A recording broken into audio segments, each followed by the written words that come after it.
하시면서 뭐 엑스레이 같은 거 저번에 간단히 소개시켜 드렸는데 하다 보니까 이게 조금 헷갈린다든지 좀 그런 건 없을까요? 오늘 뭐 CT 내용은 별은 없거든요, 사실.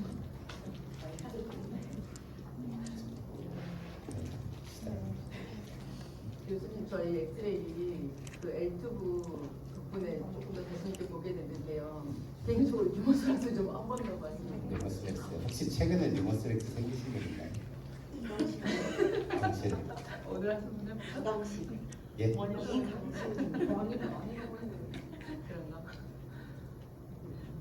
봅시다. 네. 사실 오늘 CT는 별로 할 게 없어요. 네. 이강성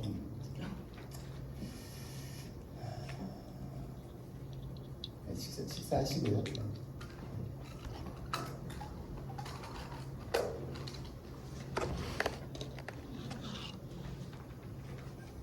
봅시다.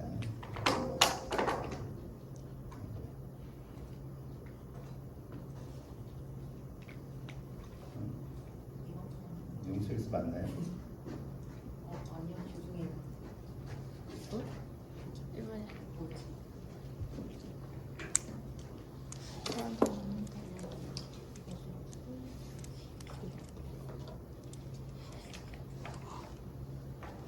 백영기님.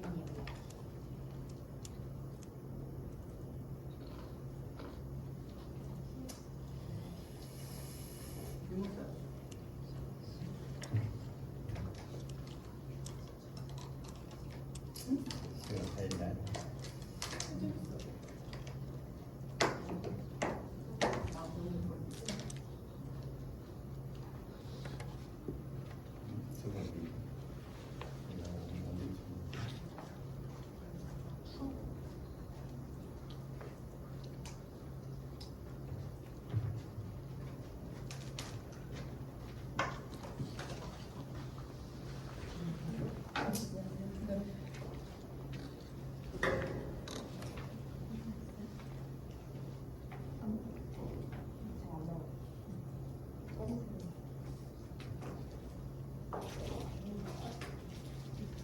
등 쪽에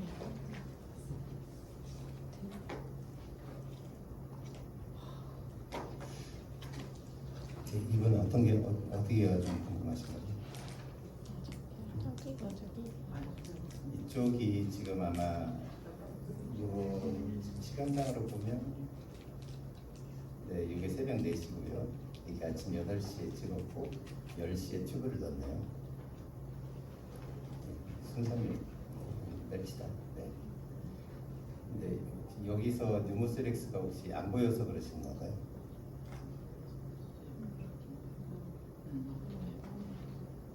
여기서 뉴모스렉스 보이나요?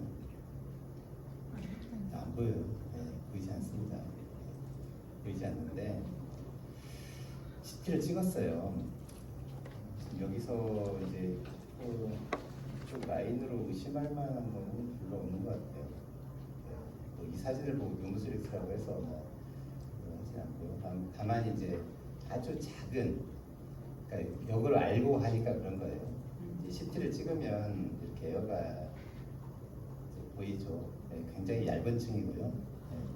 네, 얇은 층이고 이제 결국은 정상 폐음영은 우리가 PA나 AP를 찍으면 전체가 이 정도 중에서 에어가 차지하는 부분은 요만큼밖에 없기 때문에 사실은 음영 변화가 크지 않죠. 네. 바깥쪽에서 만약에 이게 앞쪽이 아니고 바깥쪽에서 쭉 들어와 있으면 일반적인 뉴모스렉스 같으면 이 바깥쪽 라인이 보일 텐데 여기서는 이 라인이 보이기가 어렵죠.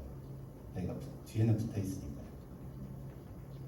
호흡기 환자들이 이런 환자들이 상당히 많아요. 이건 호흡기 환자들도 더 많고 나이가 드시면서 뭐 있는데 나이 변화보다는 살면서 이쪽 플루라가 이제 붙어요. 이렇게 늘 두층이 붙어버리는 사람들이 있어요. 예전에 폐렴을 많이 앓았거나 또는 수술을 했거나 또는 엠피세마나 어떤 그런 구조적인 변화가 좀 심해서 뒤에가 이제 어디 이전이 생기는 경우는 뉴모스렉스가 우리 교과서에 나오듯이 예쁘게 젊은 사람들처럼 쫙 이렇게 생기는 게 아니고 이렇게 붓는데 안 붓는 데가 이렇게 덕지덕지 껴요.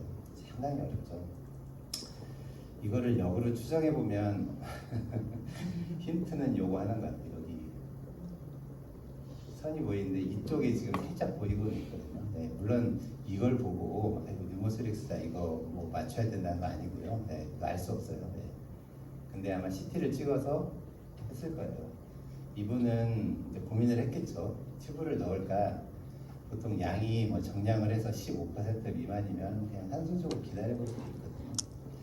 그런데 이제 다만 뉴모스렉스가 경과를 보기가 좀 어려운 경우, 예를 들면 산소를 주고 경과 관찰을 했는데 실패할 가능성이 높은 경우, 결국은 튜브를 넣어야 될 가능성이 높은 경우는 우리가 얘기하는 세컨더리 뉴모스렉스라고 하는데요. 프라이머리하고 세컨더리 뭐 이렇게 나누는데 어렵진 않고요. 프라이머리는 쉽게 얘기하면 젊고 아무 문제 없는 사람들, 예를 들면 이제 한 20대, 30대 막 애들이 쑥 크잖아요. 그때 그러면 렁이 이렇게 팽창되는 속도가 너무 빠른 거예요. 키 큰 사람들, 이완전생 같은 사람, 마르고 갑자기 뭐 고등학교 아니면 20대 초반 그때 이제 갑자기 기침만 몇 번 하다가 콜록콜록 하다가 뉴모스렉스 생겨서 오고 그것이 이제 프라이머리 뉴모스렉스 기저질환이 없이 그냥 1차적으로 생겼다는 거예요. 근데 이제 기저질환이 있는 경우 좀 엠피세마가 좀 심하거나 그리고 이분은 아마 티스토미를 한 거 보니까 뭐 티스토미로 모르겠어요. 뭐 홈벤트를 걸었는지 모르는지 하여튼 벤틸레이터 상황에서 그럼 벤틸레이터가 아니면 뭐 기다려볼 수 있을 텐데 제가 이 환자는 잘 모르니까 벤틸레이터를 하다가 벤틸레이터는 양압을 일부러 가해주잖아요. 우리가 하는 호흡 방식하고 전혀 다르거든요. 우리가 하는 호흡 방식은 음압을 만들어서 공기가 들어오게 하는 방식이죠. 저는 말씀드렸듯이 그 갈매기살 우리 횡격막을 당기면 평평해지는데 그 음압 차이로 폐로 공기가 들어오게 하는 방식이거든요. 그러니까 양압이 걸리지 않는데 양압이 걸리는 상황에서 뉴모스렉스는 해결이 쉽지 않을 거예요. 계속 찢어지겠죠. 벤틸레이터 상황에서의 뉴모스렉스는 반드시 튜브를 넣게 돼요. 왜냐면 그냥 둬도 어차피 안 좋아진 다음에 넣게 되거든요. 이 환자분은 이제 뉴모스렉스를 구별을 하면 안 되죠. 네. 구별을 할 수가 없어요. 또 뭐 그동안 엑스레이나 이런 거 보시면서 좀 어려웠다, 이해가 좀 안 돼서 좀 힘들었다.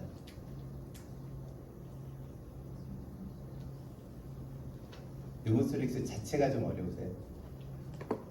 자체가?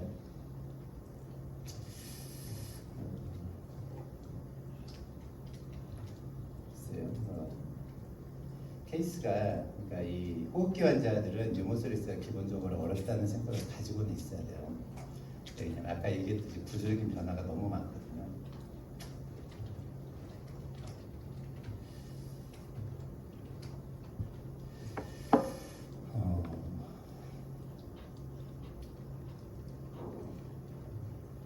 조금만 깊게 해볼까요? 예를 들면 이제 이런 사진이 뉴모스렉스 사진이에요. 아주 전형적인 뉴모스렉스고요. 스캐플라 라인 쪽이거든요. 지금 예, 이쪽 여기는 지금 스캐플라예요. AP로 찍을 때는 보통은 여러분들 사진 찍어보셔서 알지만 우리는 이제 검진할 때 P로 찍잖아요. 손 올리고 턱 대고 찍죠. 그러니까 견갑골이 양쪽으로 딱 벌어지는데 우리 환자들 대부분은 AP로 찍은 경우도 많고 P로 손 올리라고 했는데 제대로 못 올려서 이러고 찍는 사람도 있거든요. 그러니까 음영이 확연히 달라요. 약간 뿌연 이런 식으로 왼쪽에 이런 뿌연 약간의 뿌연 것이 이제 혈관 음영하고 겹쳐지기 때문에 그런 건데 전혀 그런 음영이 없죠. 완전히 검고요. 아주 전형적인 사진은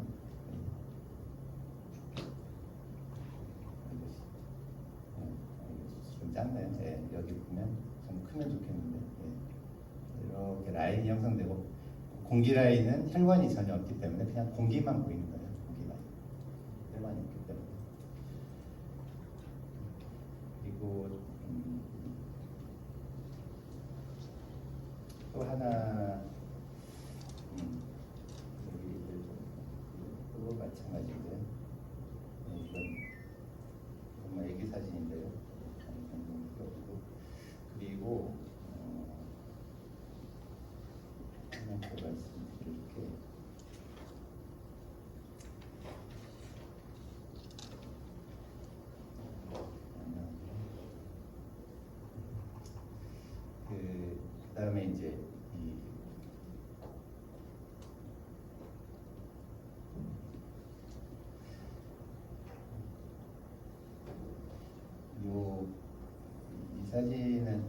전형적이진 않은데 이 끝에 지금 얘가 코스토 프레닉 앵글이라고 하는 뾰족한 선이 나오거든요.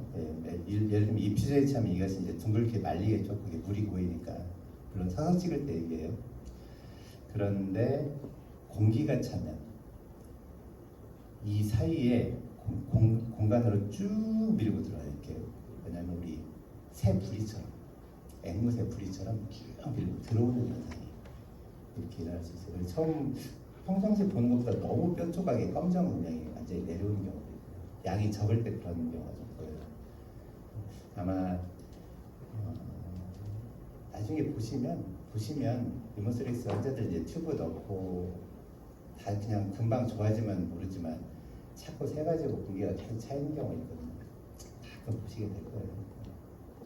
그래서 유머스렉스는 또 어떤 경우는 이 뉴모스렉스가 라인이 이렇게 그냥 완전히 전체가 다 이렇게 떨어지면 좋은데요. 다 떨어지면 좋은데 떨어지지 않고 여기서 이렇게 말려 있는 경우가 있어요. 아까 그 우리 입원 환자처럼 보면 중간 중간에 있으니까 안 보이잖아요.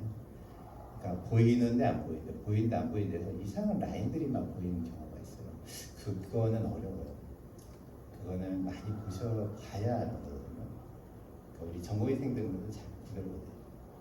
학생들이나 전공의생들은 구별 못하고 조금 그래서 그런 경우는 이제 여기 있는 교수님들은 뭐 그 확인이 가능하시니까 아 이거 좀 이상하다 그걸 알고 CT를 찍던 걸 찍어서 이제 확인을 하거든요.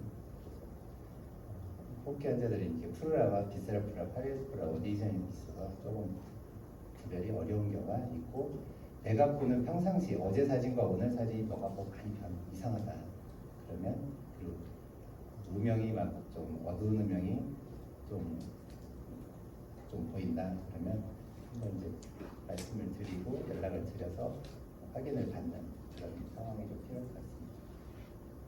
또 뭐 엑스레이로 헷갈리신 분이요.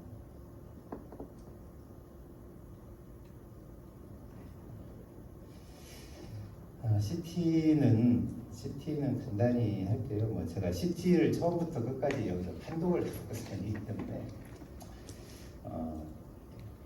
우리가 이제 제일 제가 말씀드려야 될 부분은 이 처방에 관련된 부분, 그러니까 종류죠. CT의 종류. 해쪽 CT는 다른 영상하고 근본적인 차이는 아주 큰 차이는 두 가지인데요. 하나인데 하나가 세팅을 달리 봐야 된다는 거예요. 렁 세팅이라는 게 있고 메디아 세팅이라고 하는 것이 있고요. 그러면 CT를 찍을 때 렁 세팅 한번 탐촉자가 지나가면서 찍고 메디아 세팅은 탐촉자가 지나가면서 찍나요?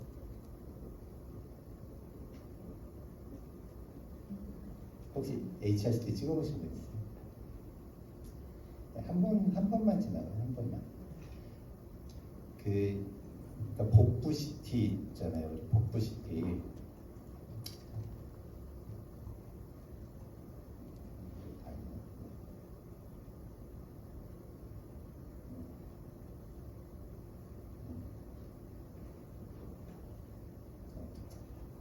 복부 CT는 그 페이스를 구별할 필요가 없죠. 그러니까 CT는 우리가 가장 어두운 거 마이너스 1000, 가장 밝은 거 플러스 1000. 그래서 2000 가지의 픽셀을 가지고 검정색부터 흰색까지를 표현을 해줘요. 그런데 우리가 CT를 볼 때 마이너스 1000에서 플러스 1000을 전체를 다 보여주면 꼭 어떤 이미지처럼 보이냐면 흑백으로 된 파스텔. 그러니까 내가 보고 싶은 이미지가 구별이 잘 안 되는 거예요. 그래서 혹시 이거 다 아시는데 제가 말씀드리는 거예요. 그래서 이 CT를 이렇게 하면 이거는 지금 메디아스나 세팅이라고 해요.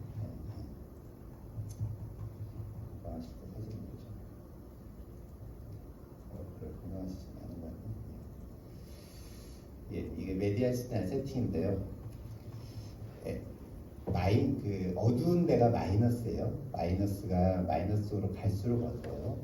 플러스로 갈수록 흰색으로 표현되고 CT 원리는 대략 아세요?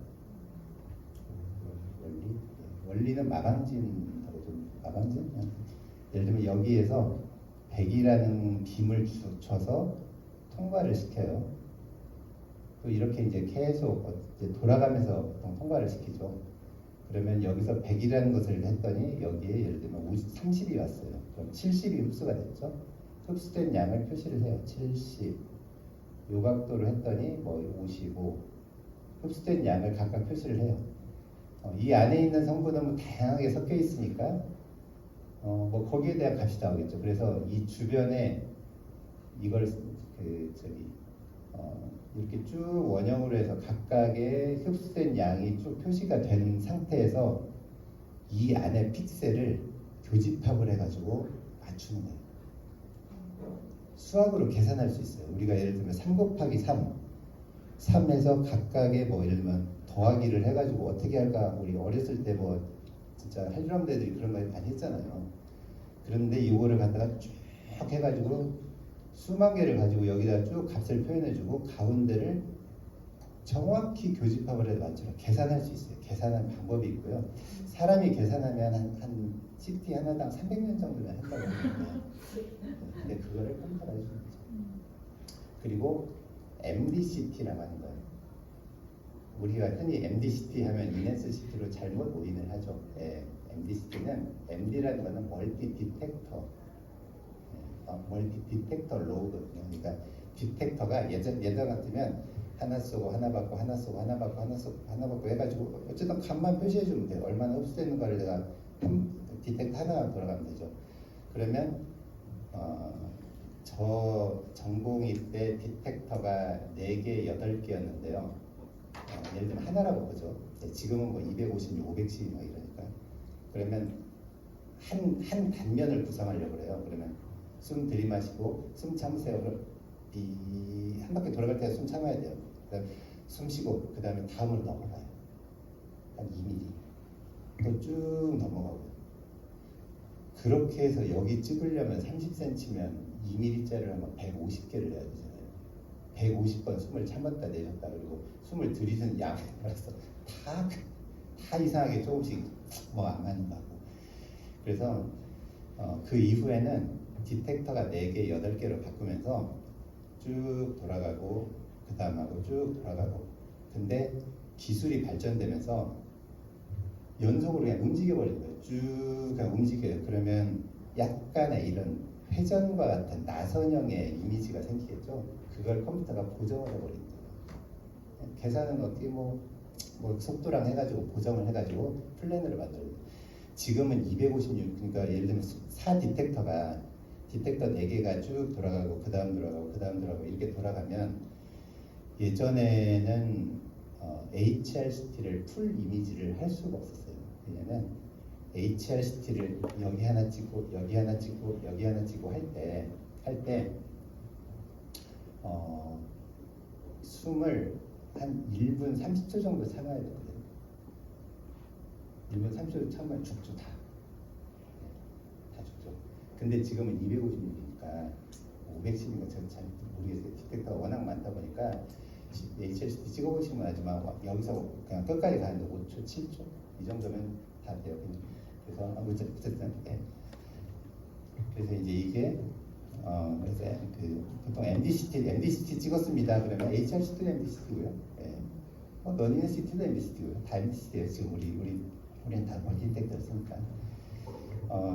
지금 요렇게 해서 원래 이게 검게 이렇게 표시가 되는 건 아니고 검정색 예를 들면 마이너스 나는 마이너스 100 미만은 전부 다 그냥 검정색으로 표시를 해버린 거예요. 그러면 이 펜은 마이너스 700짜리도 있고 마이너스 900짜리도 있고 뭐 마이너스 500짜리도 있고 이런 값들이 있을 텐데 이게 다 날려버린 거예요. 왜냐하면 나는 여기는 지금 관심이 없어. 이게 이제 메디아스티나 세팅이에요. 이 메디아스티는 물론 주변 구조도 보겠지만 이 구조를 명확히 보는 거예요. 이거는 촬영 기법이 아니고요. 이 안에는 값이 다 있어요. 내가 이거를 조절을 하는 거예요. 이 컴퓨터 프로그램으로. 그래서 미리 세팅이 있죠. 이것이 다른 소화기내과 뭐 우리 본 쪽 거는 브레인 쪽은 전혀 다르죠. 브레인 쪽은 이런 게 없잖아요. 브레인은 앱도멘 내려서 보면 되는데 여기는 페이스를 변환을 시켜야 됩니다. 예를 들면 지금 우리 병원의 기본 디폴트 이 세트가 있잖아요. 이 세트는 이제 개인이 변동시킬 수 있어요. 그래서 Alt 해가지고 1, 2, 3, 4, 5, 6, 7, 8 보통 럼 세팅이 8번이고요. 1번, 2번이 브레인, 3번 뭐 보통 이제 1번이나 3번이나 똑같아요. 사실은요. 네, 차이는 없어서 그냥 전 1번하고 8번을 씁니다. 예를 들면 본 세팅을 쓰고 싶다. 지금 7번에 마킹되어 있어요. 그러면 본 쪽만 잘 보이게 하고 나머지 이미지는 두리뭉실 날려버려요. 그냥 8번 하면 럼 쪽하고 메디아스템은 흰색으로 다 날려버리죠. 이것이 이제 페이스 차이거든요. 이 학생들도 이걸 몰라요. 그래서 실습 끝날 때까지 뉴모니아가 있는데 요것만 뜨니까 요것만 넘기면서 뉴모니아를 보고 있어요. 안 되죠. 네. 럼 세팅을 봐야죠. 그래야 럼 쪽에 이 검정색 이미지는 다 그레데이션을 전부 다 표현을 해주니까. 그래서 어쨌든 뭐 이런 이미지죠. HRCT는 조금 달라요. 지금은 속도가 너무 빨라져서 사실은 구별을 할 수가 없을 정도가 됐어요. 제가 그 의미가 뭐냐면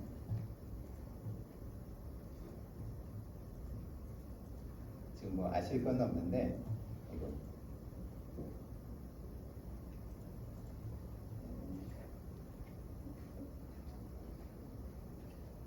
아이고 잠깐만요.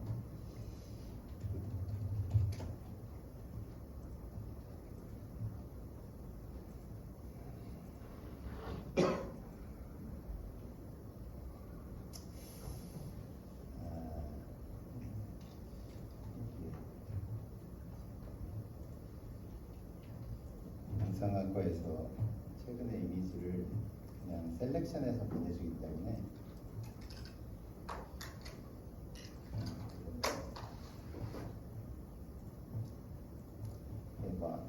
간단히 그냥 상식적으로 우리가 하이 레졸루션 이미지잖아요. HR이 레졸루션이 좋다는 의미가 뭘까요? 레졸루션.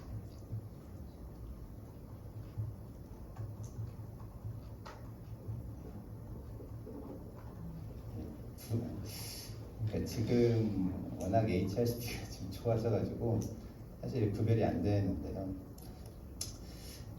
예전에 그러니까 우리가 고전적인 방법으로 디텍터가 적은 것을 돌려서 썼다고 생각을 해봅시다. 그러면 내가 예를 들면 ILD 환자가 왔어요.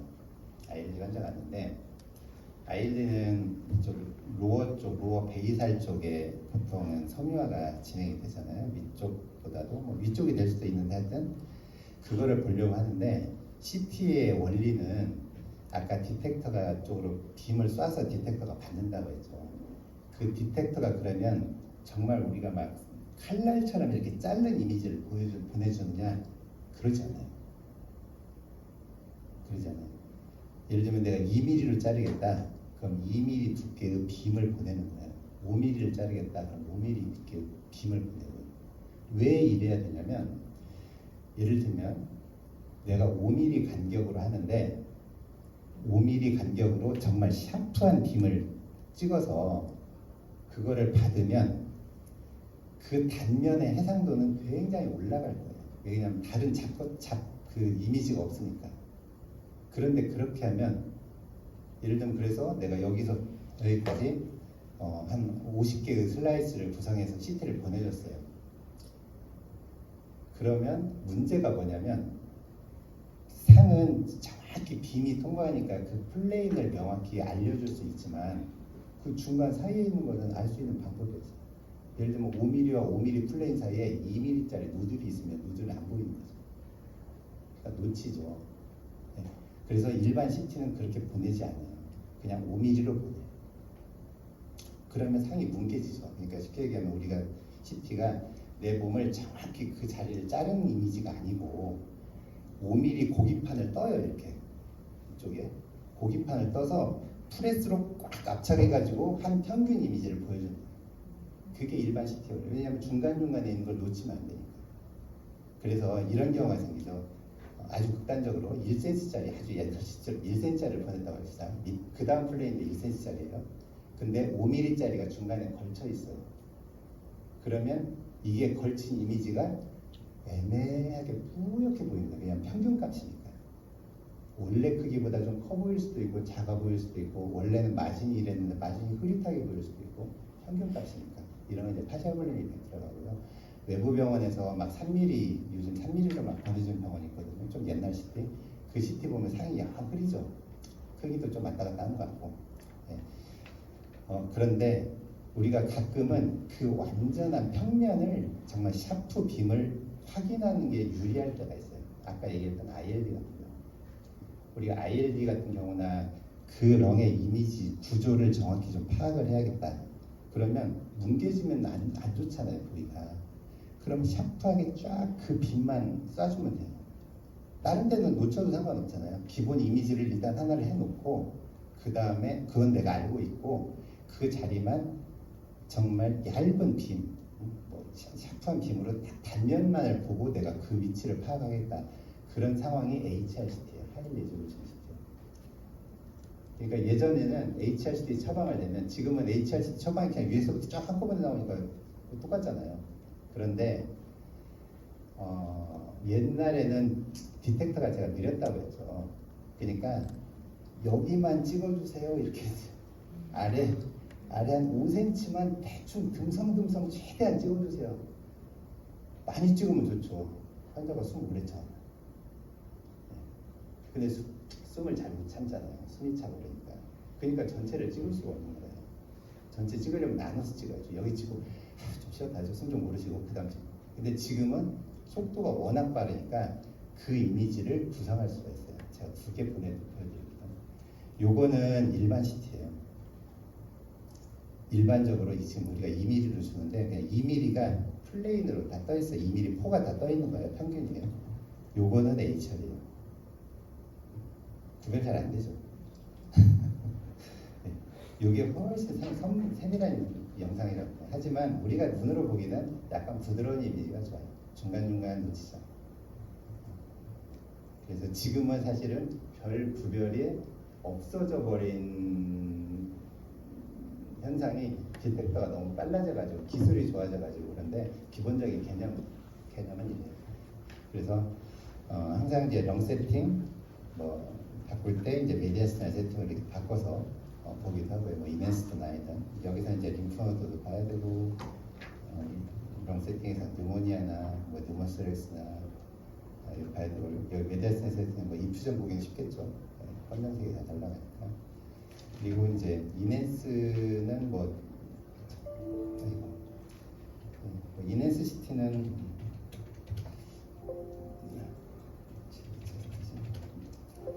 이제 이넨스는 뭐 여러 가지 이렇게 뭐 구성을 해놨어요. 사실 차이는 없어요.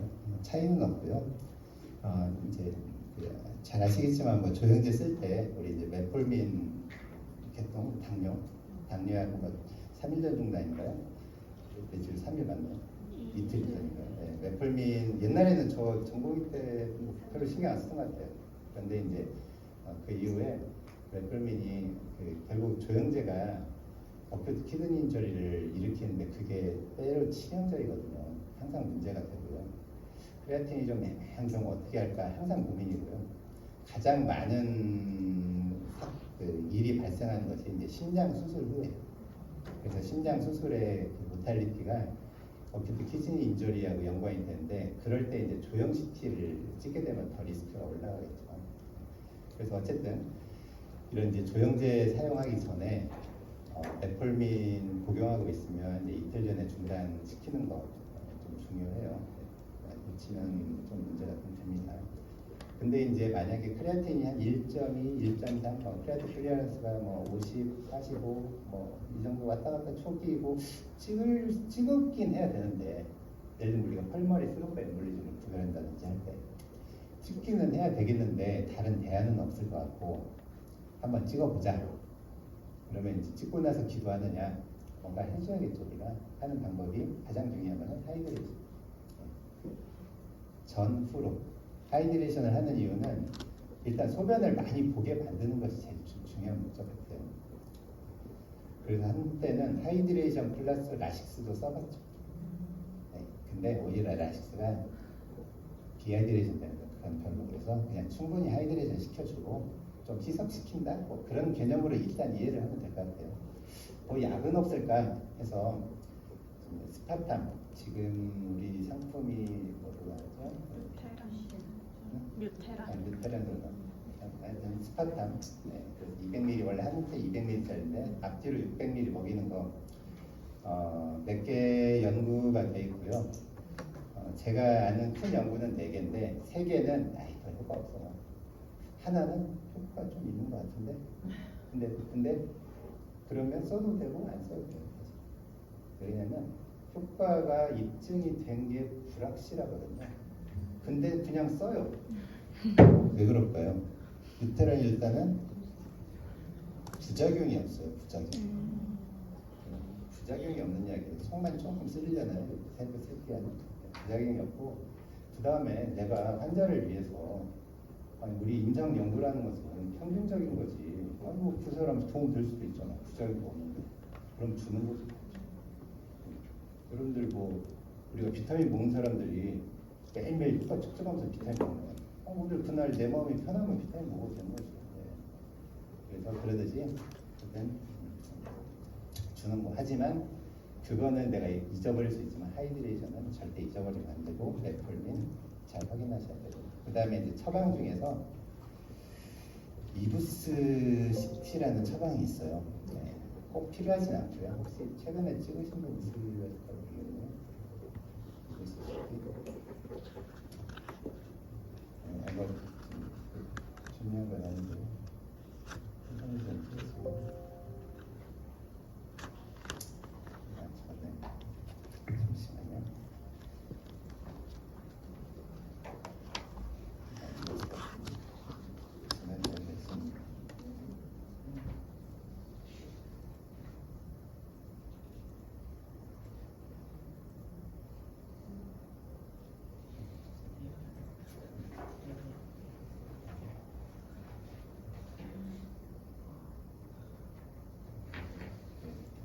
제가 이거 별로 중요한 건 아닌데요. 그냥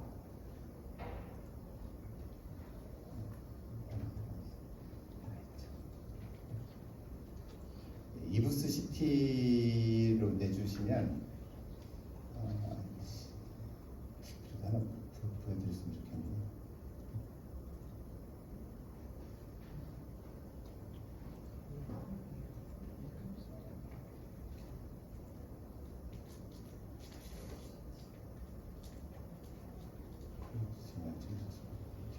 쓰고 싶어요. 네, 그렇죠. 실제 이부스라고 돼 있어요. 이부스는 저희가 만든 거예요. 저희 병원에서. 네. CT 테크닉이 다르지 않아요. 그런데 우리 병원이 어떻게 하냐면 영상이 2mm 섹션으로 일단 주잖아요. 여기가 여기까지 우리가 한 30cm라고 30cm 좀 더 되겠죠. 네. 여기까지 하면 뭐 한 50cm다. 여기까지 포함해서 50cm 이미지를 준다. 그럼 2mm를 주려면 1000장을 주면 돼요. 그렇겠죠. 네. 1000장의 이미지가 날라오게 되는데 실제적으로 그러면 메인 서버에 기록된, 그러니까 실제적으로 컴퓨터가 일한 건 1000장만 일을 할까요? 네. 그보다 훨씬 능력은 더 출중해요. CT가. 그런데 우리 이미지는 2mm짜리 이미지만 보내주고 있어요. 왜냐면 1mm짜리 주면 되지 않습니까? 그러면 지금 2mm짜리 이미지가 1487개거든요. 1mm짜리 주면 2800개를 해야 돼요. 네. 우리 아시겠지만 저처럼 성격이 좀 느긋한 사람은 괜찮지만 박성주 선생님처럼 성격이 하시면 2000장 넘어가는 걸 기다릴 수가 없어요. 네. 그래서 근데 이제 그 이부스 CT는 내가 보고 이 이미지를 지금 이게 이브스 CT 이미지라고 보내줬는데 우리가 뭐라고 했냐면 가장 보내줄 수 있는 것 중에서 가장 얇게 작게 찍은 CT를 보내달라고 부탁을 했어요. 하나를 띄워달라고.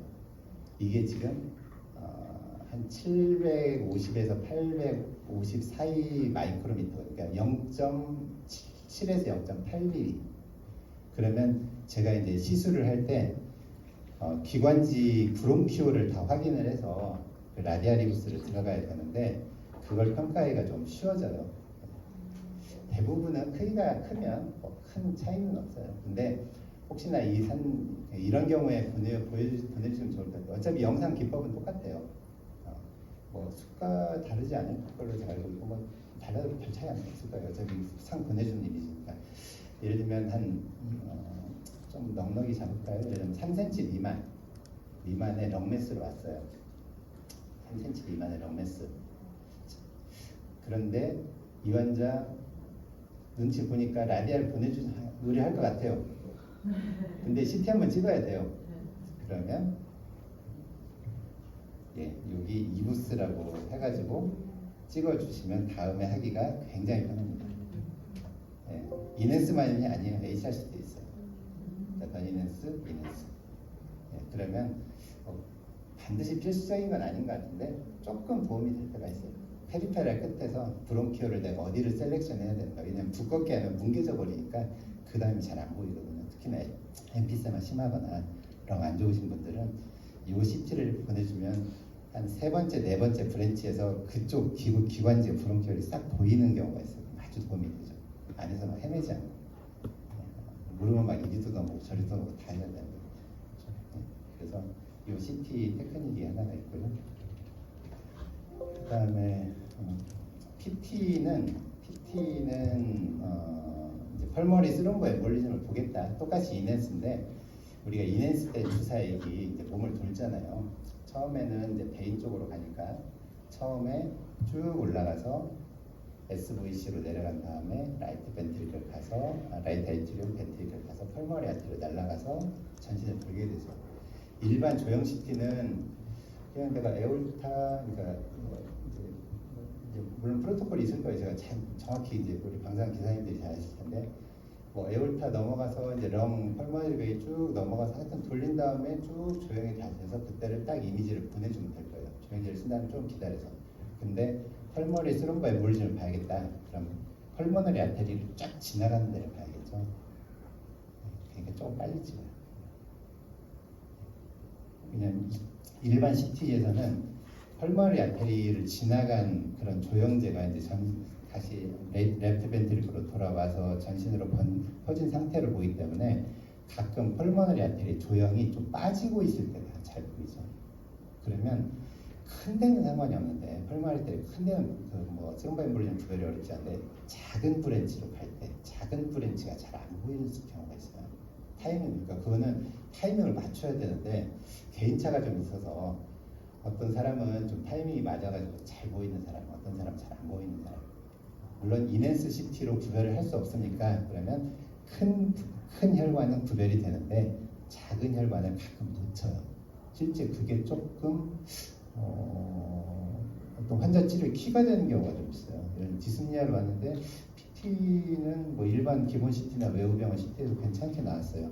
응급실 CT로. 근데 PT CT에 지금 보이는 경우가 있어요. 아주 작은. 그럼 이제 치료 전략이 완전히 달라버리는 거죠. 진단 넣어서 끝나는 거예요. 그래서 이제 가끔 그게 의뢰가 될 거고요. 그 다음에는 이제 헤모프티시스 CT라는 것인데 똑같아요. 조형 시기를 언제를 잡을 것이냐. 그래서 우리 헤모프티시스가 일어날 때 확인할, 그러니까 우리가 한영민 교수님이 인터벤션을 하러 들어간 혈관은 폐동맥이 아니고 기관지 동맥이죠. 기관지 동맥. 기관지 동맥은 어디서 나올까요?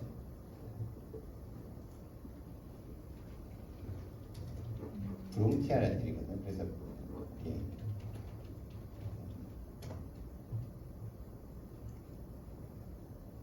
아마 저기 학교 다니실 때 해부학 같은 거 이렇게 뭐 기본적인 거 많이 보실 텐데 우리 전공의생한테도 브론키얼 아테리가 어디서 나오지? 그러면 대답하는 친구가 10명 중에 1명? 1명 정도밖에 없어요. 브론키얼, 우리가 이제 BA 있잖아요. 브론키얼 아테리 엠볼라이제이션.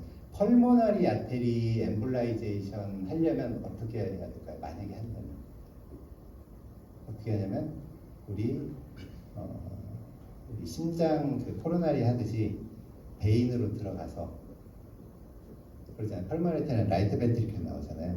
베인으로 들어가서 RA 통과한 다음에 RV에서 지나가서 펄모너리 아테리로 들어서 셀렉션해야 돼요. 심장을 한 바퀴 돌아 들어가요. 안에서 한 바퀴 돌아. 그러니까 펄모너리 아테리는 엔조를 할 수가 없어. 하기가 어려워요. 불가능한 건 아닌데 끝에를 이렇게 하기가 대단히 어렵고요. 해야 되는 경우도 없어요. 다행히. 왜냐면 브론키얼 아테리의 혈압은 우리 체내 혈압하고 똑같은데 압력이 높아야 되니까. 근데 펄모너리 아테리 혈압은 RV에서 짜니까 압력이 30, 40? 그러니까 제가 정확한 수치는 좀 기억이 안 나는데 되게 낮아요 이게. 그러니까 거기서 막 그 혈관이 터져가지고 헤모리지가 나는 경우는 거의 없고요. 가끔 이제 한영민 교수님이 뭐 BA를 의뢰하는데 요거는 뭐 럼 파렌카임의 파괴로 인해서 나오는 그냥 헤모리지 같습니다. 대부분 그런 경우가 이제 펄모너리 아테리 헤모리지 가능성이 높고 그런 경우는 그냥 기저질환 치료하면서 이제 경과 봐줘야죠. 브론키얼 아테리를 막는다고 이렇게 해결될 것이 아니니까요. 브론키얼 아테리는 이제 어디서 나오냐면요. 그것만 에울타에서 나와요. 에울타에서. 에울타에서 이렇게 나와요. 그러니까 이제 어떻게 하냐면 엠볼라이제이션 할 때 보면 일단은 페모럴 아테리를 펑처를 해야죠. 거꾸로 쭉 들어가서 에올타까지 올라가요. 에올틱 아치 가기 그쯤 그 무렵 그 아래쪽에 브론키얼 아테리가 아주 작게 나가요. 압력은 120, 80이죠. 그냥 그러니까 혈압 올라갈 때 환자들이 객혈이 심해질 수밖에 없어요. 그래서 거기를 이제 슈퍼 셀렉션에서 안에 가이드 있어가지고 셀렉션에서 막는 그러니까 아주 어려워요. 아주 어려운데 한민 선생님은 손기술이 너무 좋으셔가지고 제가 하신 분, 제가 들어본 분 중에는 제일 잘하는 것 같아요. 컴플리케이션 제일 적고요. 가끔 이제 BA 하고 나서 이 브론키얼 아테리가 있고 뒤에 스파이널 코드가 있거든요. 에어타 주변에. 근데 이 스파이널 코드를 서플라이 하는 것이 가끔은 브론키얼 아테리에서만 나가는 그 한쪽 세그멘트가 다른 데서 이렇게 인터코스탈 여러 가지 이렇게 나와서 신경을 서플라이 할 텐데 신경을 이제 먹여 살릴 텐데 드문 변이 중에서 굉장히 드문 변이 중에서 브론키얼 아테리 그 한 가닥만 그 지역을 서플라이하는 경우가 있어요. 근데 거기를 BA를 하면 어떻게 되죠? 그냥 거기 자르거나 똑같죠. 한영민 교수님한테 여쭤봤는데 그게 항상 겁이 나는데 한 번도 그런 적은 없고 미리 다 확인하시고요. 예전에 서울 어디서 막 응급으로 들어가서 결국은 헤모피스는 막았는데 포도블럭이어가지고 그분이 이제 한 병원에 실패하고 이제 전원해가지고 간신히 성공했는데 포도블럭이 왔다는 거 항상 이제 BA 하고 나서 약간 스파이널 코드 아마 없을 것 같아요. 네. 근데 이제 한영민 선생님도 은퇴하시고 사람 바뀌면 또 이 감이라는 게 다르고 운이 없으면 그런 거잖아요. 모든 사람이 그런 게 아니라 하필 그 변이가 있는 사람이 하필 객혈이 나는데 하필 그 혈관이 문제다. 벼락 맞기도 쉽지 않은 확률이 있네요. 그런 경우가 있고 오히려 좀 다른 얘기인데 BA를 하고 나서 간혹 본 합병증은 뭐냐면 그 우리가 젤을 쫙 쑤잖아요. 그럼 브론키얼 아테리는 쭉 가서 아테리올로 점점 좁아지니까 그 젤이 어디로 날아갈 위험은 없을 거예요. 그래도 디스차지. 그런데 가끔 보면 여기 다른 데서 이렇게 연결이 되어 있는 경우, 혈관이 바이패스가 되어 있는 경우가 있어요. 젤을 싹 쐈는데 그 조각이 바이패스를 따라서 쭉 올라가고 흩어져 버려요. 그 정도 뭐 제일 좀 간다고 해서 큰 문제는 없는데 가끔 그게 브레인이라서 일시적인 임파 저두 케이스 있어요. 일시적인 임파. 갑자기 한대 말이 잘 안 나오는데 하고 좀 한쪽 마비 증상 힘이 빠지고 어떻게 됐냐면 둘 다 그냥 시간 지나면 좋아졌어요. 물론 대부분 그냥 좋아지지만 항상 브레인 리전은 이게 꼭 100%가 아니기 때문에 혹시 그러면 이제 그때는 이거 BA하고 연관되나 모르죠. 뭐 요즘에 하도 의료 분쟁도 많고 원인 관계도 불명확한 상황에서 내가 뭐 섣불리 얘기할 수는 없지만 그런 상황이 있을 수 있고 혹시 그러면 이제 신경과 의뢰에서 혹시나 까마귀 날려 배 떨어지다 하필 그때 임박이 왔을 수도 있고요. 스트레스 받다가 아니면 어디서 스로보스가 날아갈 수도 있는데 그런 사례들이 좀 있어요. 대부분 시간 지나면서는 좀 다 좋아지는 것 같아요. 그래서 이제 헤모피시티는 이 에울타 쪽을 잘 잡아야겠죠.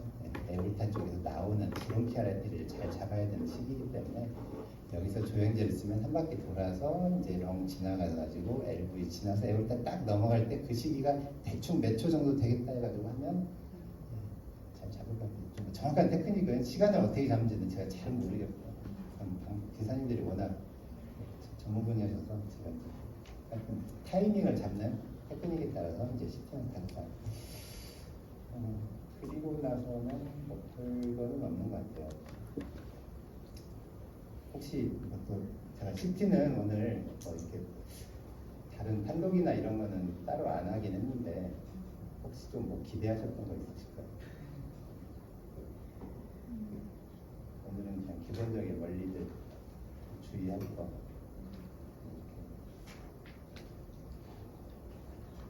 장정일 선생님은 궁금하신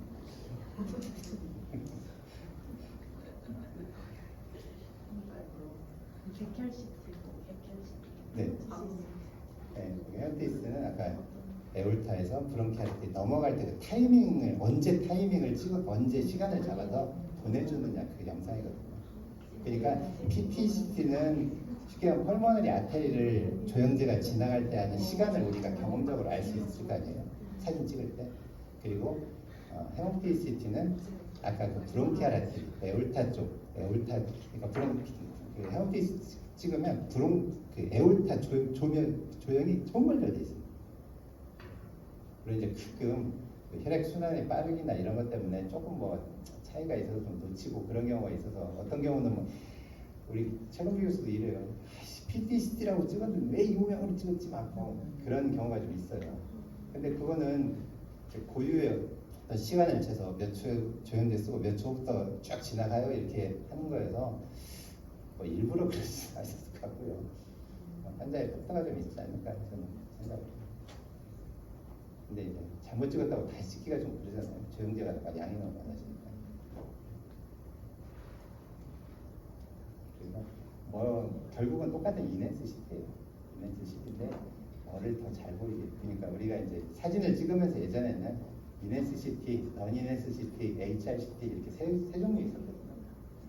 근데 이제 최근에는 넌 이넨스가 없어져 버렸어요. 왜냐면 HR이 너무 속도가 빨라지니까 넌 이넨스 시트를 대체할 수 있을 정도로 해버렸고, 그다음에 이넨스 시트도 여러 가지 타이밍을 잡아서 뭘 좀 잘 볼 수 있게 하는 것도 있고, 그냥 또 3D로 이렇게 구성을 해주기도 하고요. 여러 가지.